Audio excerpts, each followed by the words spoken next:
Senin waktu Washington, Mahkamah Agung Amerika Serikat melarang diskriminasi bagi warga LGBT di tempat kerja. Putusan ini cukup mengejutkan, mengingat formasi Hakim Agung AS saat ini cenderung konservatif.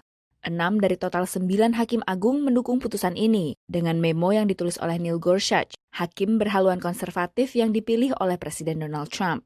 Presiden Trump menerima putusan ini sekalipun bertolak belakang dengan mayoritas basis pendukungnya. I've read the decision and some people were surprised, but they've ruled and we live with their decision. That's what it's all about. We live with the decision of the Supreme Court. Very powerful decision actually, but they have so ruled. Putusan ini mengikuti gugatan Gerald Bostock yang dipecat dari kantornya Clayton County karena orientasi seksualnya. Everyone has to be fearful going to work, fearful that they could lose their job because of who they are, who they love, or how they identify. Plain and simple.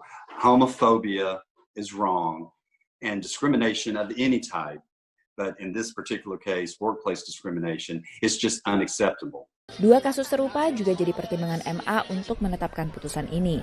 Sebelum putusan Mahkamah Agung Amerika Serikat ini, hanya ada 23 negara bagian dan daerah khusus ibu kota Washington DC yang melarang diskriminasi LGBT di tempat kerja secara menyeluruh, terutama di sektor swasta. Perlindungan konstitusional seperti ini akan berdampak bagi 8,1 juta pekerja LGBT di Amerika Serikat, terutama di negara-negara bagian yang sebelumnya tidak mengatur hal tersebut.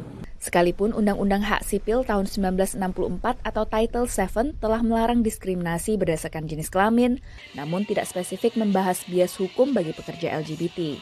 And I think that the court saying explicitly that Title VII applies to gay and transgender people is huge. I don't want it to be lost, though. Even though this is a huge victory, we still need explicit protections codified into law. Putusan hukum yang spesifik seperti ini jadi tonggak baru dalam memandang kesetaraan hak sipil di Amerika.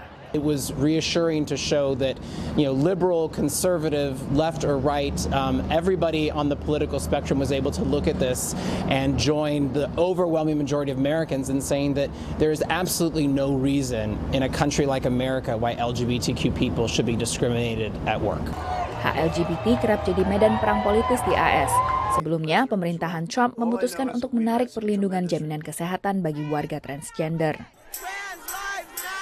Dari Washington DC, Virginia Gunawan dan tim VOA.